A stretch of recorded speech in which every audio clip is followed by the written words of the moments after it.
بسم الله الرحمن الرحيم طاسيم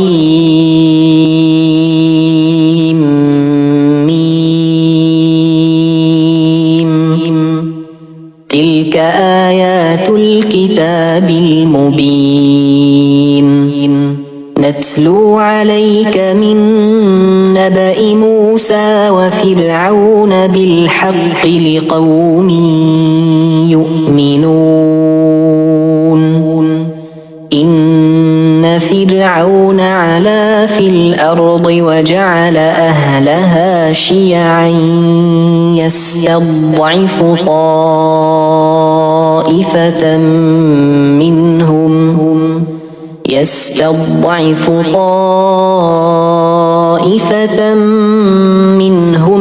يذبح أبناءهم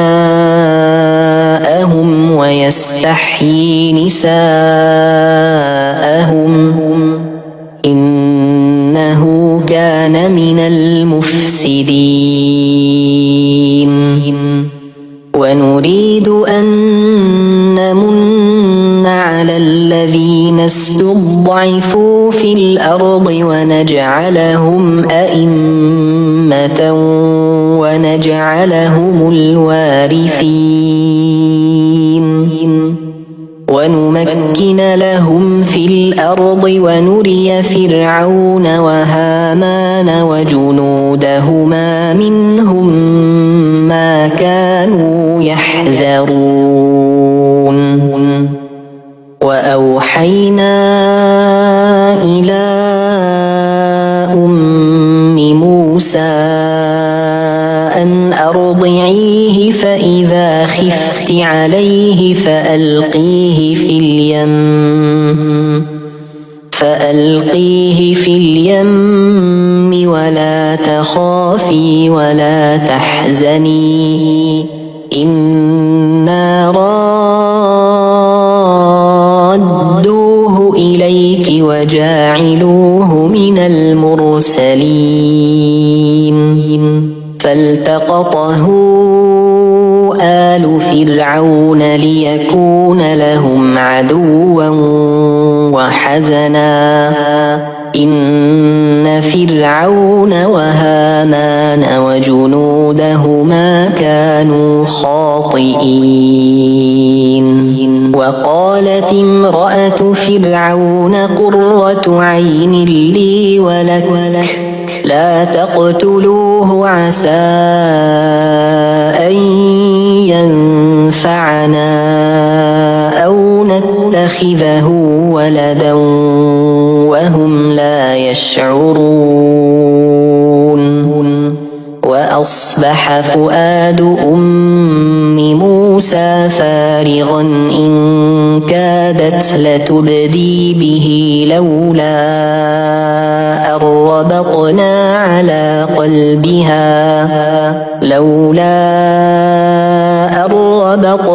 على قلبها لتكون من المؤمنين وقالت لأخته قصيه فبصرت به عن جنب وهم لا يشعرون وحرمنا عليه المراضع من قبل فقالت هل أدلكم على أهل بيت يكفلونه لكم وهم له ناصحون فرددناه إلى أمه كي تقر عينها ولا تحزن ولتعلم أن وعد الله حق ولكن أكثرهم لا يعلمون ولما بلغ أشده واستوى آتيناه حكما وعلما وكذلك نجزي المحسنين.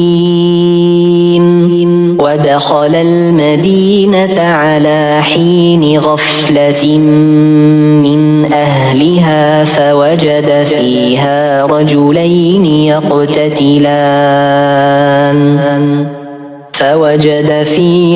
رجلين يقتتلان هذا من شيعته وهذا من عدوها فاستغاثه الذي من شيعته على الذي من عدوه فوكزه موسى فقضى عليه. قال هذا من عمل الشيطان إنه عدو مضل مبين.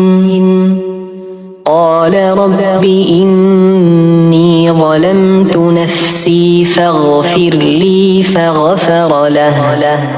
إنه هو الغفور الرحيم. قال رب بما أنعمت علي فلن أكون ظهيرا للمجرمين. فأصبح في المدينة خائفا يترقب فإذا الذي استنصره بالأمس يستصرخها. قال له موسى إنك لغوي مبين. فلما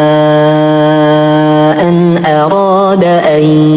يبطش بالذي هو عدو لهما قال يا موسى أتريد أن تقتلني كما قتلت نفسا بالأمس إن تريد إلا أن تكون جبارا في الأرض وما تريد أن تكون من المصلحين.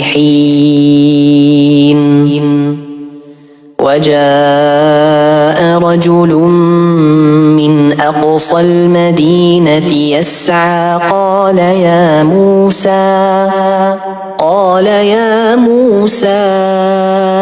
إن الملأ يأتمرون بك ليقتلوك فاخرج إني لك من الناصحين. فخرج منها خائفا يترقب قال رب نجني من القوم الظالمين. ولما توجه تلقاء مدين قال عسى ربي أن يهديني سواء السبيل. ولما ورد ماء مدين وجد عليه أمة من الناس يسقون ووجد من دونهم امرأتين تذودان. قال ما خطبكما قالتا لا نسقي حتى يصدر الرعاء وأبونا شيخ كبير. فسقى لهما ثم تولى إلى الظل فقال رب إني لما أنزلت إلي من خير فقير. فجاءته إحداهما تمشي على استحياء قالت إن أبي يدعوك ليجزيك أجر ما سقيت لنا. فلما جاءه وقص عليه القصص قال لا تخف نجوت من القوم الظالمين. قالت إحداهما يا أبت استأجرها إن خير من استأجرت القوي الأمين. قال إني أريد أن أنكحك إحدى ابنتي هاتين على أن تأجرني 8 حجج فإن أتممت 10 فمن عندك وما أريد أن أشق عليك ستجدني إن شاء الله من الصالحين. قال ذلك بيني وبينك أيما الأجلين قضيت فلا عدوان علي والله على ما نقول وكيل. فلما قضى موسى الأجل وسار بأهله آنس من جانب الطور نارا قال لأهلهم كثوا إني آنست نارا لعلي آتيكم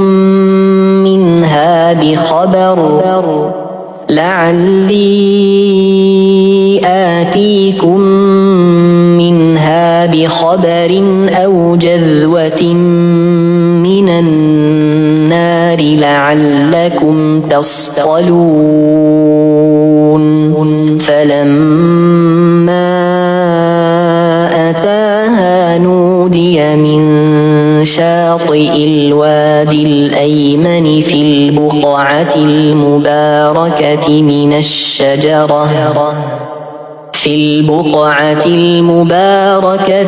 الشجرة أن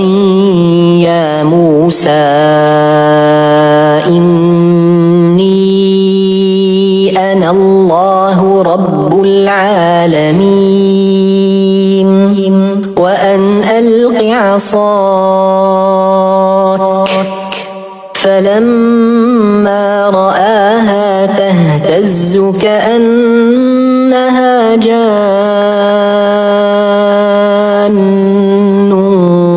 ولا مدبرا ولم يعقب. يا موسى أقبل ولا تخف إنك من الآمنين. أسلك يدك في جيبك تخرج بيضاء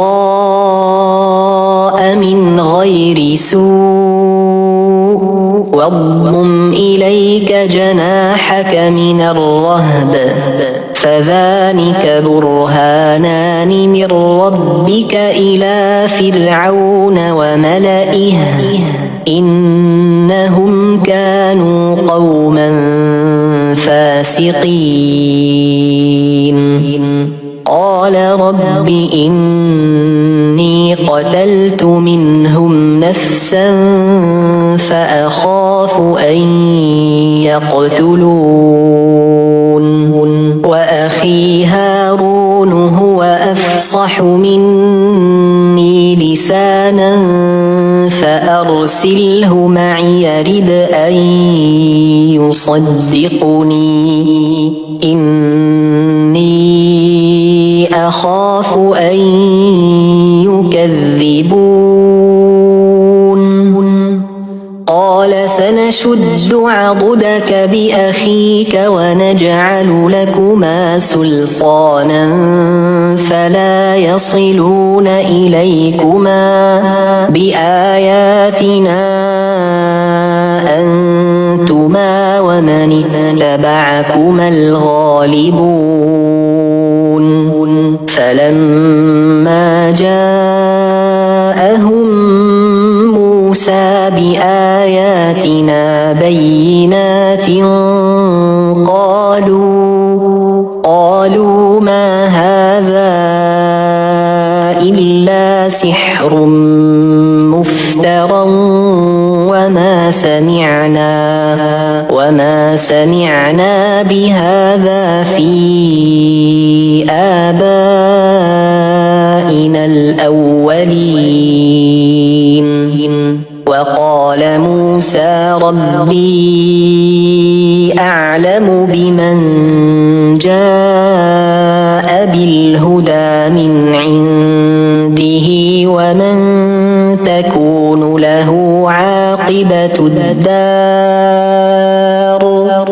إنه لا يفلح الظالمون وقال فرعون يا أيها الملأ ما علمت لكم من إله غيري فأوقد لي يا هامان على الطين فاجعل لي صرحا لعلي أطلع إلى إله موسى وإني لأظنه من الكاذبين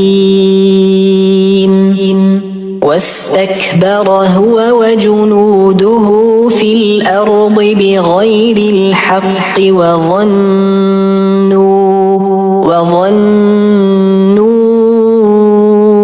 أنهم إلينا لا يرجعون فأخذناه وجنوده فنبذناهم في اليم فانظر كيف كان عاقبة الظالمين وجعلناهم أئمة يدعون إلى النار ويوم القيامة لا ينصرون وأتبعناهم في هذه الدنيا لعنة ويوم القيامة هم من المقبوحين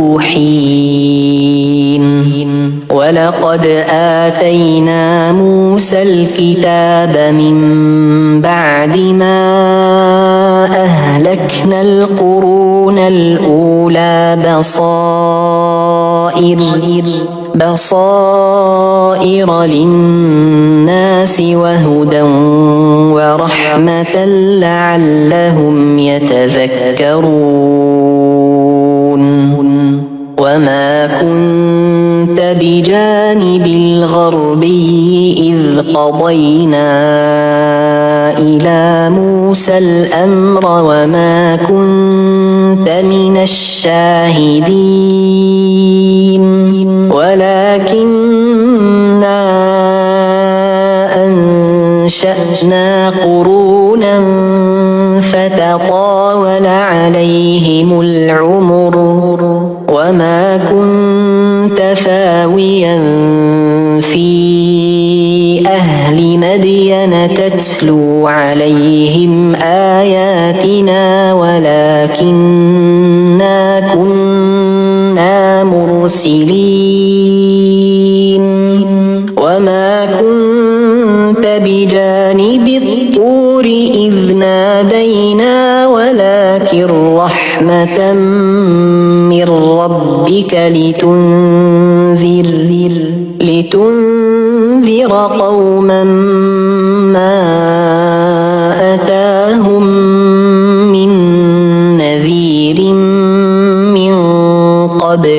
لعلهم يتذكرون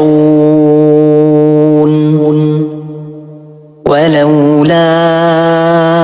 أن تصيبهم مصيبة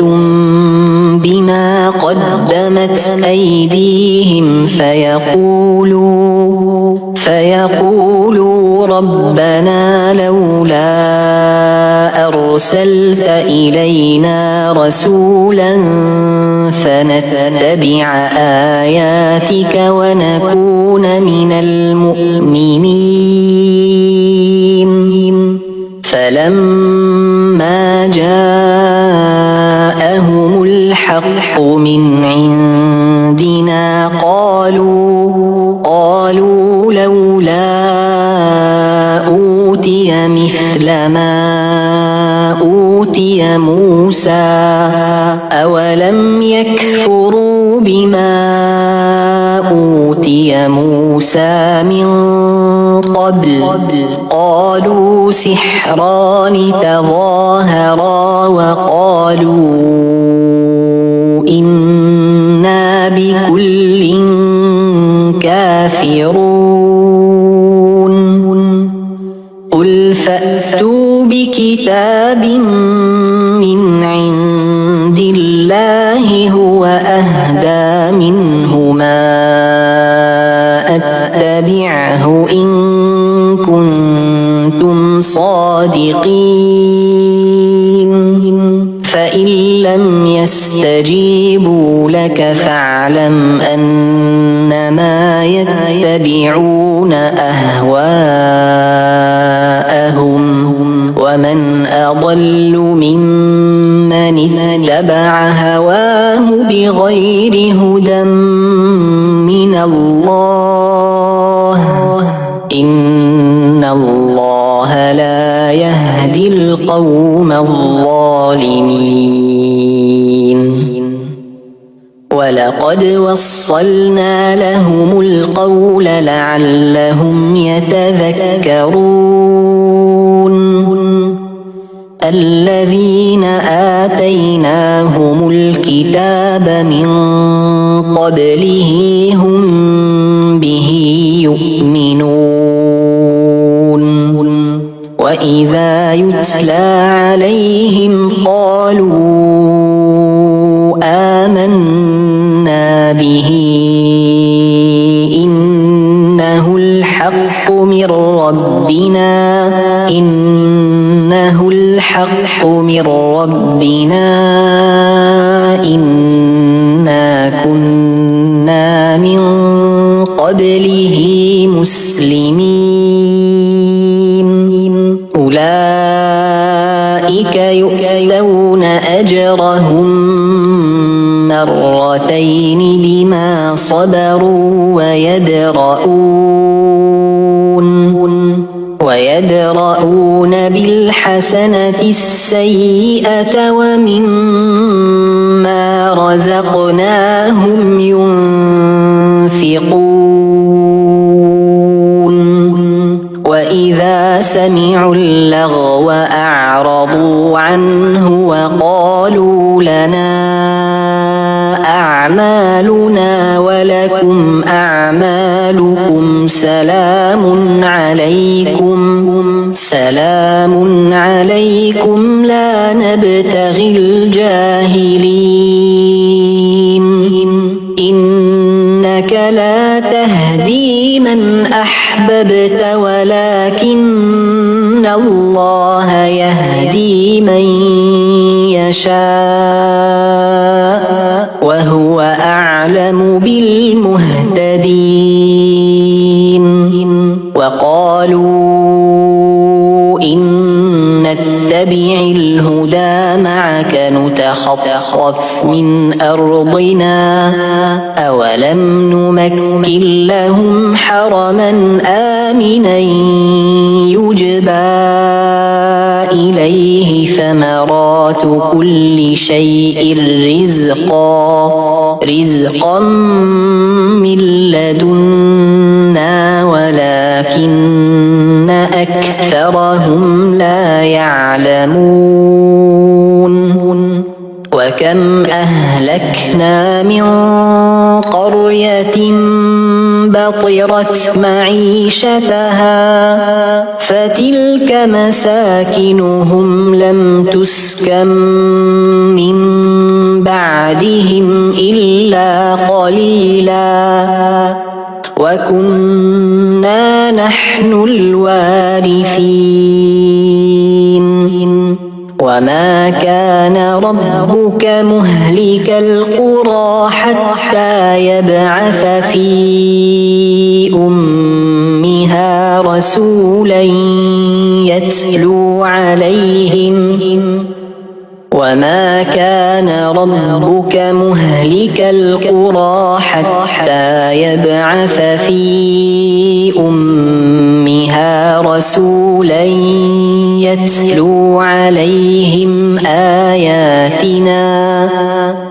وما كنا مهلك القرى إلا وأهلها ظالمون وما أوتيتم من شيء فمتاع الحياة الدنيا وزينتها وما عند الله خير وأبقى أفلا تعقلون أفمن وعدناه وعدا حسنا فهو لاقيه كمن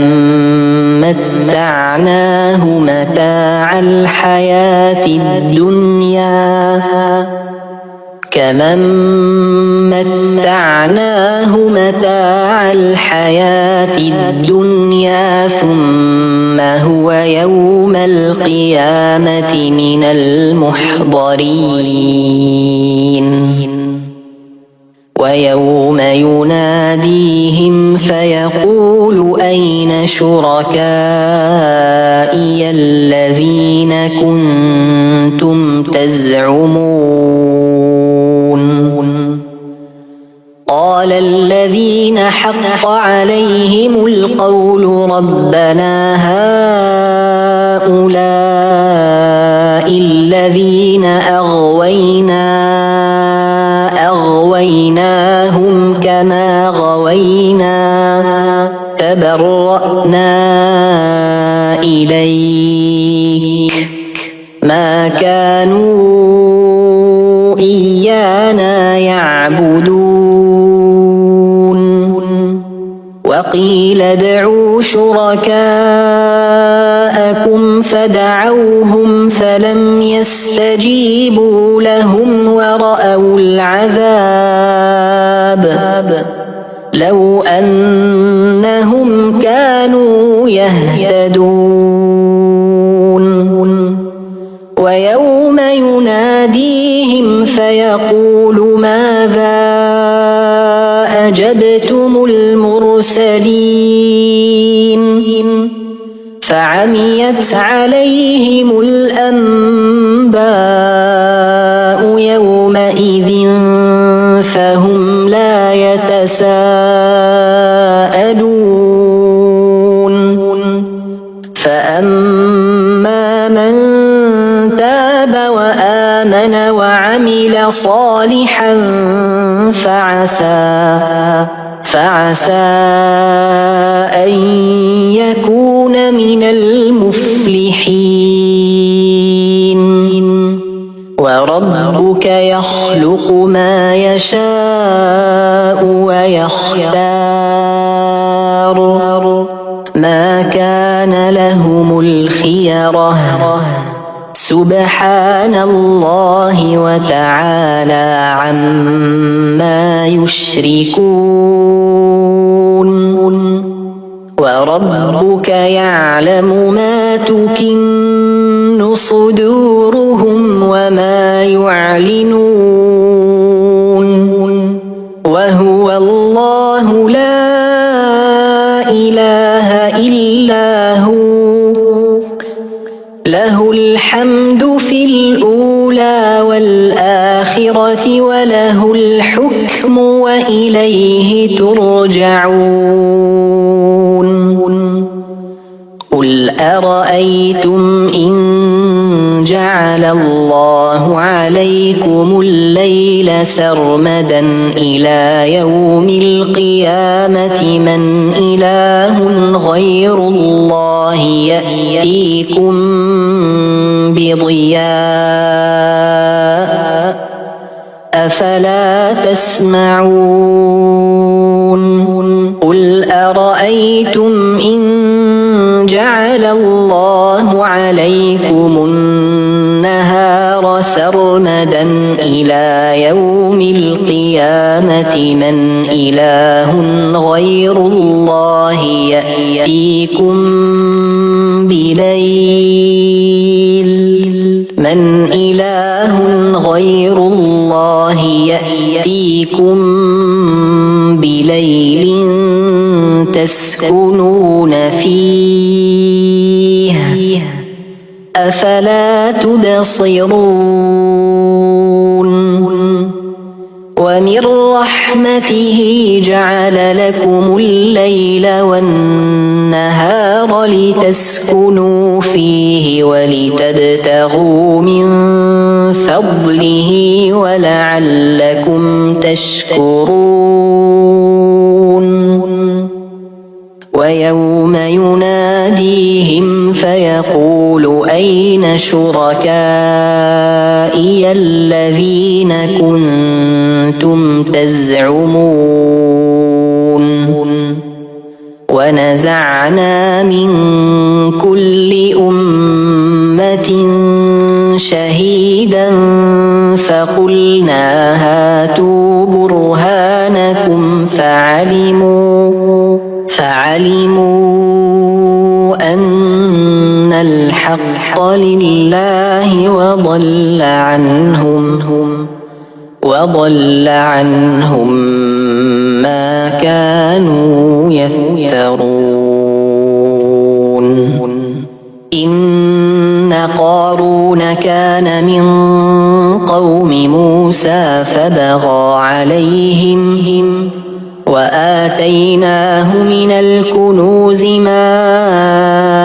إن مفاتحه لتنوء بالعصبة أولي القوة إذ قال له قومه لا تفرح إن الله لا يحب الفرحين وابتغ فيما آتاك الله الدار الآخرة ولا تنس نصيبك من الدنيا وأحسن كما أحسن الله إليك ولا تبغ الفساد في الأرض إن الله لا يحب المفسدين قال إنما أوتيته على علم عندي أولم يعلم أن الله قد أهلك من قبله من القرون من هو أشد منه قوة وأكثر جمعا ولا يسأل عن ذنوبهم المجرمون فخرج على قومه في زينته قال الذين يريدون الحياة الدنيا يا ليت لنا مثل ما أوتي قارون إنه لذو حظ عظيم وقال الذين أوتوا العلم ويلكم ثواب الله خير لمن آمن وعمل صالحا ولا يلقاها إلا الصابرون فخسفنا به وبداره الأرض فما كان له من فئة ينصرونه من دون الله وما كان من المنتصرين وأصبح الذين تمنوا مكانه بالأمس يقولون ويك أن الله يبسط الرزق لمن يشاء من عباده ويقدر لولا أمن الله علينا لخسف بنا ويكأنه لا يفلح الكافرون تلك الدار الآخرة نجعلها للذين لا يريدون علوا في الأرض ولا فسادا والعاقبة للمتقين من جاء بالحسنة فله خير منها ومن جاء بالسيئة فلا يجزى الذين عملوا السيئات إلا ما كانوا يعملون إن الذي فرض عليك القرآن لرادك إلى معاد قل ربي أعلم من جاء بالهدى ومن هو في ضلال مبين وما كنت ترجو أن يلقى إليك الكتاب إلا رحمة من ربك فلا تكونن ظهيرا للكافرين ولا يصدنك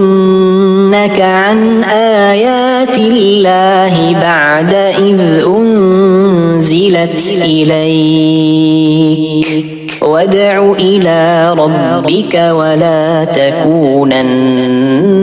من المشركين ولا تدع مع الله إلها آخر لا إله إلا هو كل شيء هالك إلا وجهه له الحكم وإليه ترجعون.